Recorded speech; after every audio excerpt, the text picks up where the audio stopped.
ex-husband took my son away from me because he wanted to raise him with his infertile mistress. But mother-in-law helped me secretly keep in touch with my son.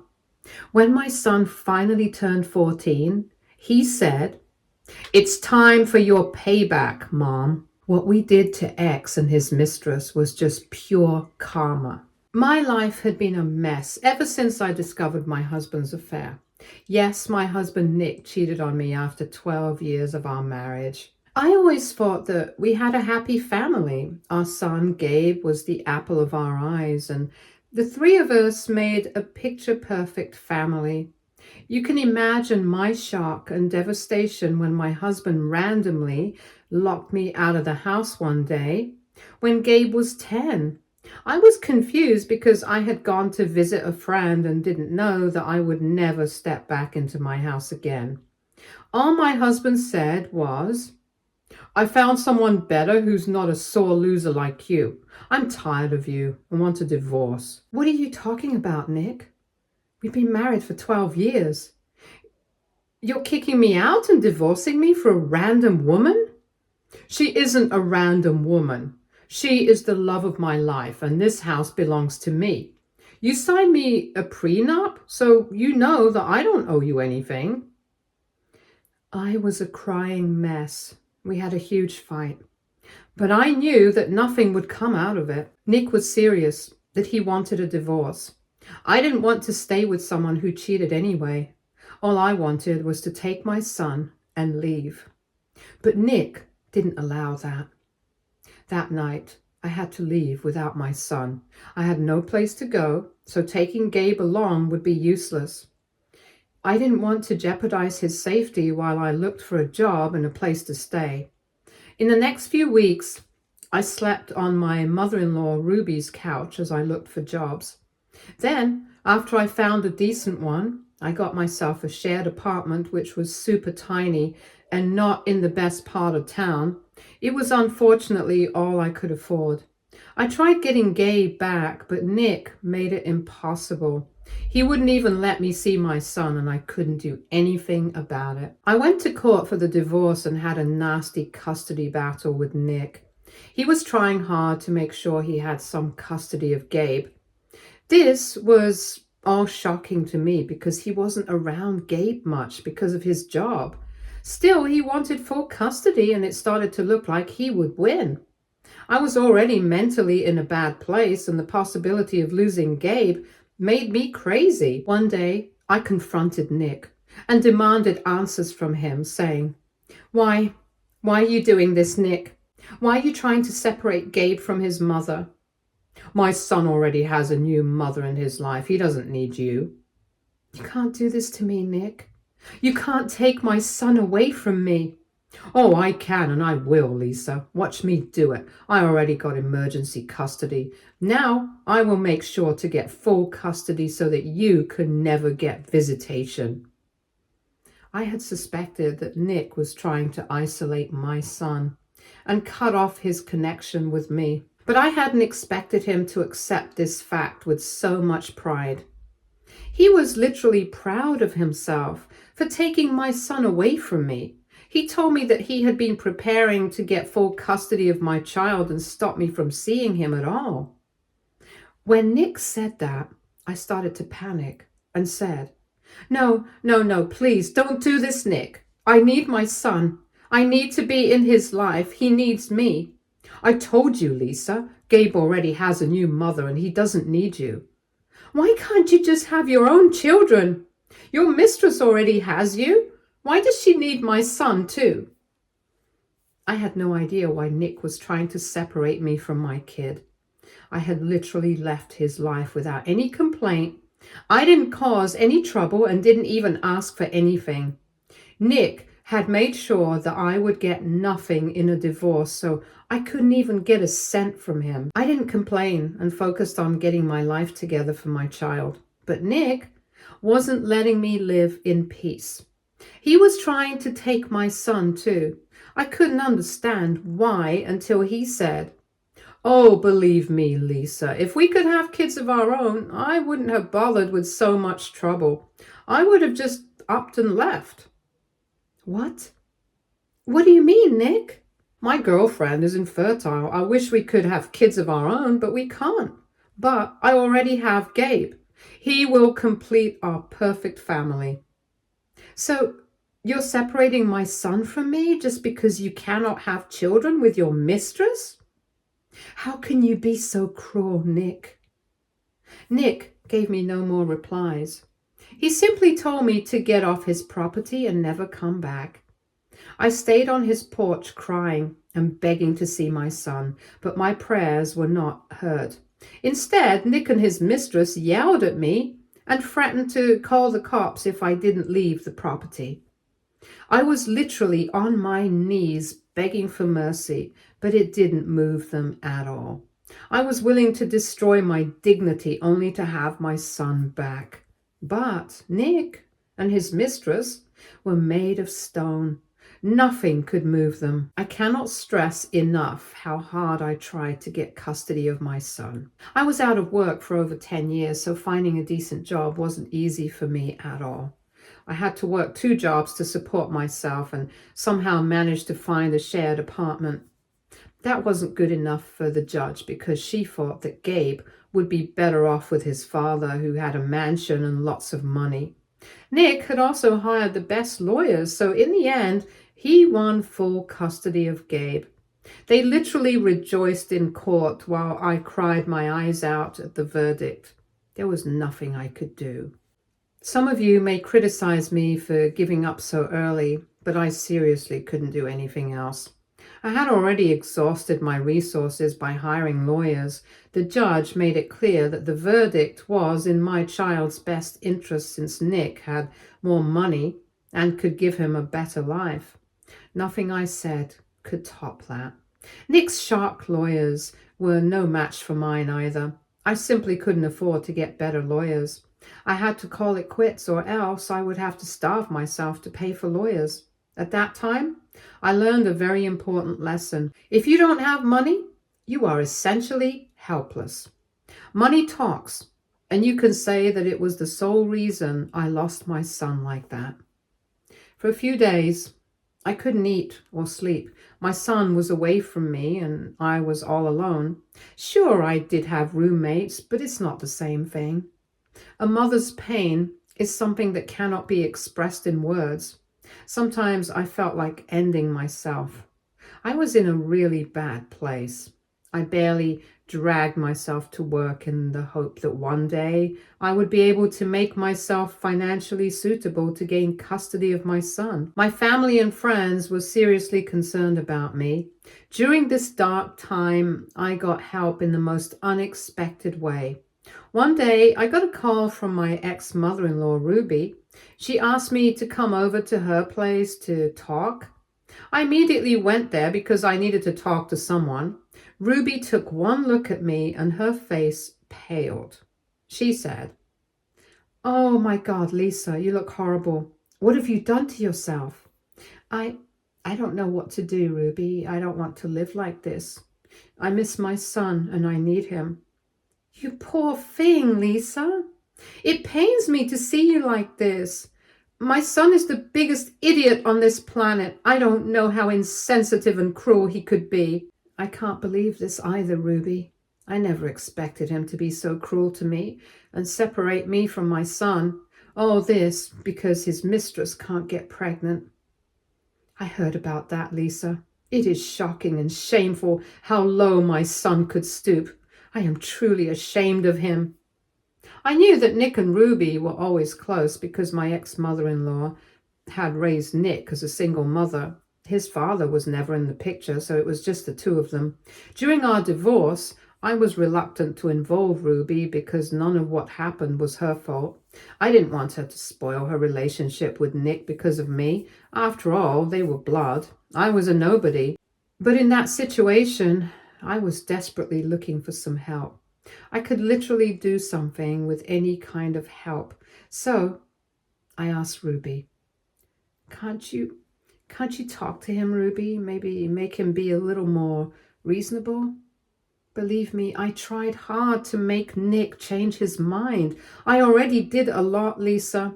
I yelled at him, cursed him, and even threatened to disown him. Nothing worked. What do I do, Ruby? I can't live like this. I can't just see my son for a few days a month. I need him with me. Ruby's face changed.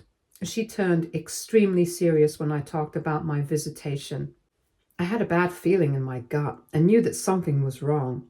Ruby looked really uncomfortable. I could tell that she was about to tell me something even worse.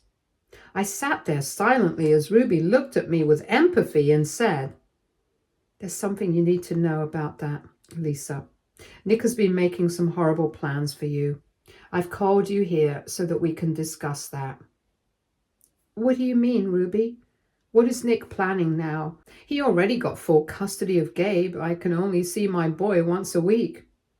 "That is not what Nick wants, Lisa. He wants you to never see Gabe again." "What? He doesn't want me to see my son ever again?" "No, he's planning to kick you out as soon as you show up for a visit. He has planned to isolate Gabe and brainwash him so that he forgets you or doesn't want to be with you anymore." "Are you serious right now, Ruby?" "Unfortunately, I'm serious, Lisa. Nick and his mistress told me everything. They are planning to erase you from Gabe's life so that he starts considering the mistress as his mother. They even decided to make up some horrible story about you abandoning him." I sat there, dumbstruck, as Ruby's words started to sink into my brain. I couldn't comprehend what she was saying at first. I thought that the war was over since Nick already got full custody of my son. But no, he had even worse things planned for me. I felt like I didn't know Nick at all. The Nick I knew would never be so cruel. But sadly, I am not a good judge of character. My husband, the man of my dreams, turned out to be an absolute monster. I started to shake as the reality dawned on me. I had a very good understanding of my situation, and I knew that I was in a big mess. I wasn't naive enough to think that the world is just. Nick had all the opportunity to make his plan a reality for me. If he did decide to make his plan real, I wouldn't have the power to stop him. After all, I was still pretty dirt poor and couldn't just get my son's custody without proper housing. I didn't even have the money to fight Nick in court if he decided to just stop letting me meet my son. My mind went blank as I started to shake and cry out of despair. I said, "Why is he doing this to me? What have I done to deserve this? I am so sorry, my dear. I raised an imbecile. I'm ashamed that I gave birth to such a horrendous person. What will I do now, Ruby? What should I do? I'm so helpless." "I am helpless too, Lisa." "Oh God, Ruby, he won't even listen to you. Is there no hope for me? I cannot afford to go through another court battle, Ruby. I'm already broke, barely scraping by." "Let's not assume the worst right now, Lisa. Let me talk to Nick again. Let's hope that he changes his mind and doesn't go through with this horrible plan." I agreed with Ruby to wait and see what the future had in store for me. I couldn't just jump to conclusions immediately because I had no proof that Nick was planning this. Plus, I wanted to give him a chance to see if he is really that horrible. I was holding out some hope that Nick would realize what a horrible human being he is becoming. Ruby also assured me that she would try to talk to him. So I let things be for a while and waited for my designated day of visitation. That weekend, I was supposed to see Gabe and take him out for ice cream. I had promised him and knew that Gabe would be looking forward to it. We had a tradition of getting ice cream every weekend when his father was away for work. Well, I do know now that he was never away for work, but for fun. But I didn't want to destroy our little tradition. It meant something to me, and I knew Gabe waited to go out with me too. I did manage to talk to my son 2 days a week. Other times, I was told that he didn't want to talk to me or was already asleep. I should have known right then that Nick would betray me again. But what can I say? I was a stupid fool who hoped that Nick would do the right thing. Well, he didn't, of course. On the day of the visitation, I reached my old home and knocked on the door like a guest. It brought a fresh set of tears to my eyes. I had spent a lot of time decorating the place and making it home. Now someone else was living there in my place. I pushed the bitterness aside and patiently waited for my son. When Nick and his mistress opened the door, my face fell. They were staring at me. I kept my face neutral and said, "Where is Gabe? Is he ready yet?" "Yes, he's ready, but he won't be going anywhere with you." "What do you mean, Nick? Today's my day. I get visitation with Gabe every weekend." "Too bad I'm not interested in following that, Lisa. I have thought about things and I think this arrangement won't work." What are you trying to say? "I think you are a bad influence on my kid. Gabe already has a brand new mother now, so he doesn't need you around anyway. So I decided I won't allow you to see him again." "What? No, you can't do this, Nick. You can't keep my child away from me. Gabe needs his mother." "Are you deaf, Lisa? I already told you that he has a new mother now. His new mother is educated, successful, and rich. She's more suitable to be my son's mother. A loser like you wouldn't be able to make him happy or give him the world. So you need to go home and never come back." Nick's words brought me to my feet. I was begging and crying for mercy. I was desperate to see my son after being away from him for so long. When my ex-husband started to tell me to get lost, I became even more desperate than before. I fell at his feet to try and get his heart to melt, but instead of pitying me or sympathizing with me, him and his mistress simply laughed at me. I was begging with them like a pathetic loser while Nick and his mistress laughed at my expense. It was the single most humiliating day of my life. Their reaction made me very angry, so I said, "You can't do this, Nick. Gabe is my son. I won't allow you to do this."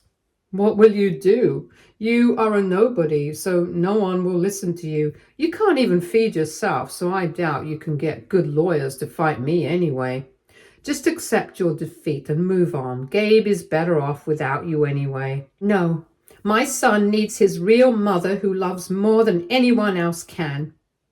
"Oh, don't worry, Lisa. My new wife and I will make sure Gabe forgets all about you. We will take him out today and make sure to tell him that his mom has abandoned him.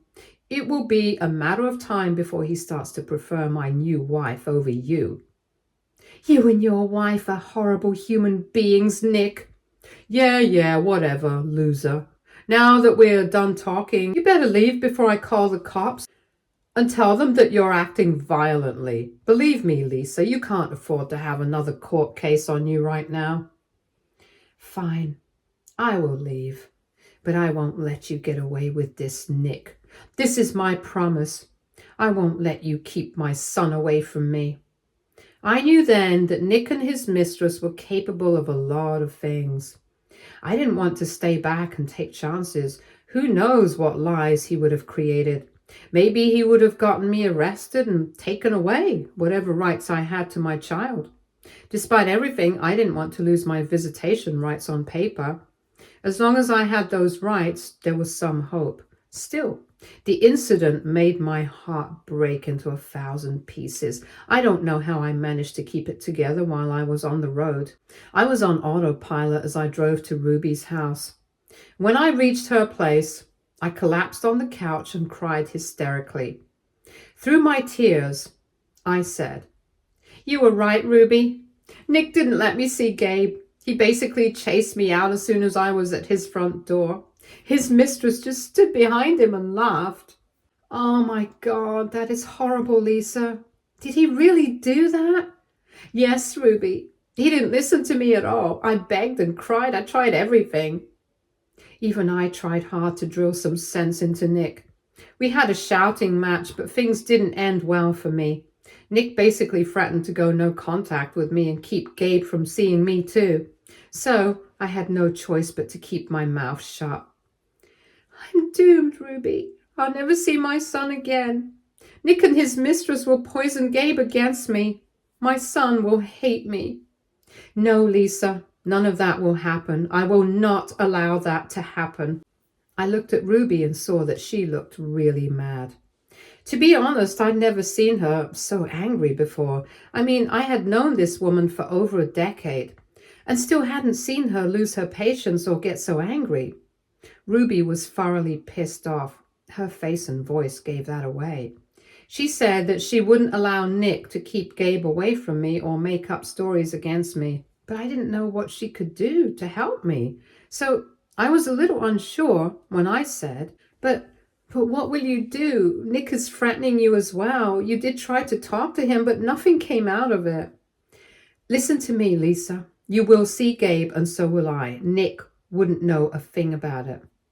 But how will that be possible, Ruby? I know my son, Lisa. Nick will soon become busy with his job, and so will his mistress. They would need someone to watch over Gabe. I will act all nice to them so that they will let Gabe spend time with me. When he comes to my place, you can see him. I listened to Ruby's plan and my mouth fell open. I hadn't even thought of this possibility. I was too busy wallowing in grief to come up with a game plan. I wasn't mentally in the right state to even think properly. Turns out I didn't have to anyway. Ruby had come up with a great plan to keep me connected to my son. I was in shock and still afraid that Ruby was just trying to placate me. So I said, Really? You will do that for me? Yes, my dear, I can, and I will do this for you. Actually, it's for both you and my grandson. You won't tell Nick anything? He won't be happy if he finds out. No, I won't tell Nick a thing. Lisa, I'm a mother too. You know I can feel what you're going through.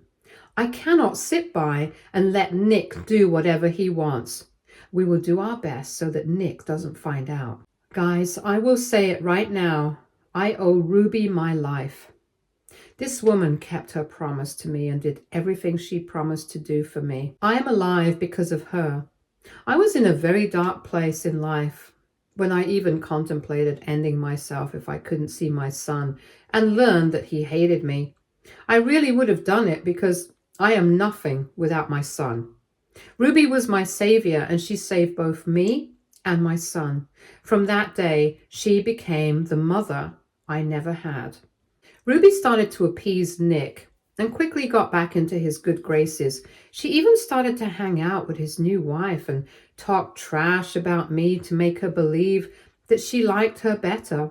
Nick and his mistress drank it all in. Nick was of the opinion that he was Ruby's number one person, and she would forgive him for whatever he did. Ruby did love her son a lot, so I can see why Nick would think that way, but Nick forgot that Ruby is also a woman of morals and ethics. She wouldn't just look the other way when her own son was acting like a blatant idiot. Anyway, I'm glad that Nick trusted his mother because that's what made him allow Ruby to babysit Gabe whenever they needed her. So Ruby got back her grandma's privileges and called me over every time my son was alone with her. I can't begin to tell you how happy I was when I saw Gabe after so many weeks. We both cried and I explained to him what was going on. My son isn't an idiot, guys. Nick was never around his son enough to know that you can't just make up stories and expect Gabe to believe them. Gabe knew that something was wrong when Nick started to talk trash about me and forced him to call his new wife Mom. That one made my blood boil. I gently explained to him what was going on and told him not to believe Nick. Ruby and I also convinced Gabe to keep our meetings a secret. He was scared of losing me, so he never wanted to tell his father anything in the first place. For the next 4 years, Gabe and I met in secret at my ex-mother-in-law's house. Ruby always informed me when Gabe was visiting, and I would leave everything to come and see him. It is true that I couldn't take him anywhere because I was afraid of being spotted with him.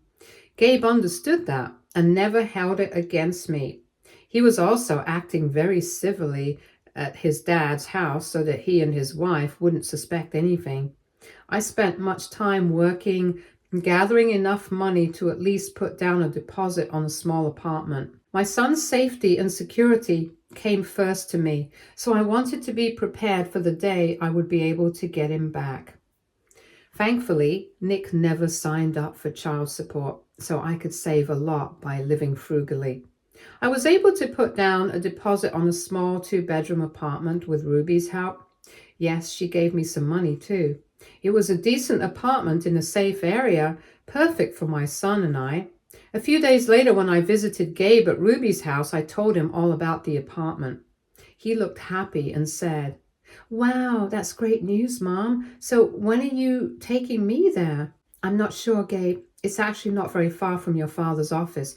I'm afraid someone will spot us." "Oh, I wasn't talking about visiting, Mom. I want to stay with you permanently." "I want that too, Gabe. I'm looking to hire good lawyers." "Mom, there's no reason to overthink this. You don't need a good lawyer to bring me home." But I need a good lawyer to convince the judge, Gabe." "There's no need for that, Mom. I'm 14 now. So I can speak for myself, and I will tell the judge that I want to be with you. I will also tell the judge what Dad and his idiot wife have tried to do." It warmed my heart to know that my son was willing to fight for me. After feeling extremely helpless for 4 whole years, I finally found peace knowing that Nick couldn't turn my son against me. But despite everything, I had to consider the fact that I still wasn't financially secure enough to take up a court case. I pulled my son close to me and said, "I have thought about that too, Gabe. I'm so happy that you want to be with me, but still, I need a good lawyer, son. I just bought the house, so I'm in a tight spot. I can't even take out loans anymore." "You don't need to take out loans, Mom. I'll help you with the money." What are you talking about, Gabe?" "Well, Dad and his wife gave me credit cards to use. Believe me, Mom, they tried hard to buy my love. Dad actually put me on their credit card and made me an authorized user on his card. I've been withdrawing money from there and saving up so that I can help you." "Oh my God, are you really doing that? But taking that money will be wrong, Gabe." "I don't think so, Mom. Dad has been extremely unfair to you. After what he had put you through, this is the least you deserve, Mom. You spent 4 years meeting me like a thief. You don't have to do that anymore. It's time for your payback, Mom." Gabe and Ruby both encouraged me to take revenge against Nick. At first, I was feeling bad about taking his money, but then I remembered how cruel he had been to me and how he had tried to remove me from my son's life. After remembering all this, my blood started to boil, and I realized that Nick and his wife needed to learn a lesson. So I took Gabe and Ruby's help and went back to court for Gabe's custody. In the court, Nick and his wife were smug because they thought they would win the case. Their lawyer argued that I hadn't met Gabe for 4 years and didn't uphold my visitation rights. The lawyer tried to prove that I had abandoned Gabe, so I didn't deserve any custody or visitation. You can only imagine their faces when Gabe and Ruby testified against Nick and basically exposed all his lies. The truth came out, and Nick realized that no one was on his side. We had filed a case for parental alienation and won that. Nick and his wife fought tooth and nail for Gabe, but their biggest blow came when Gabe clearly told the judge that he hated them and wanted to be with me. And since he was well over 12, the judge listened to his request and granted me primary custody. I also won the parental alienation case, so the custody situation completely turned around. It was a beautiful day in court, and I finally felt like my hard work had paid off. Gabe came to stay with me, and my ex-husband couldn't stop it. His life started to fall apart after he realized that Gabe hated him and his wife. His wife was under the illusion that she would gain a child through her marriage to Nick. But when the court gave me custody and Gabe openly refused a relationship with her, the woman upped and left. Yup. She filed for divorce and left. This divorce wasn't easy for Nick because he was too blind in love to make her sign a prenup. So the mistress is taking him to the cleaners, but she didn't get off easy either. The mistress's side of the family had no idea that she was a home wrecker.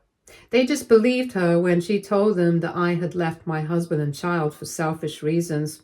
Gabe had gotten fairly close to them, and after the custody battle, he ended up exposing the mistress to her whole family. Suffice it to say, she is now an outcast. She's currently alone and crying about how unfair life is. As for Nick, he's finally starting to realize how much he messed up. In a matter of a few months, he had lost his wife, son, and a good part of his assets. He's currently begging Gabe and I to come home and be a family again. Well, he can dream on, because that won't be happening again.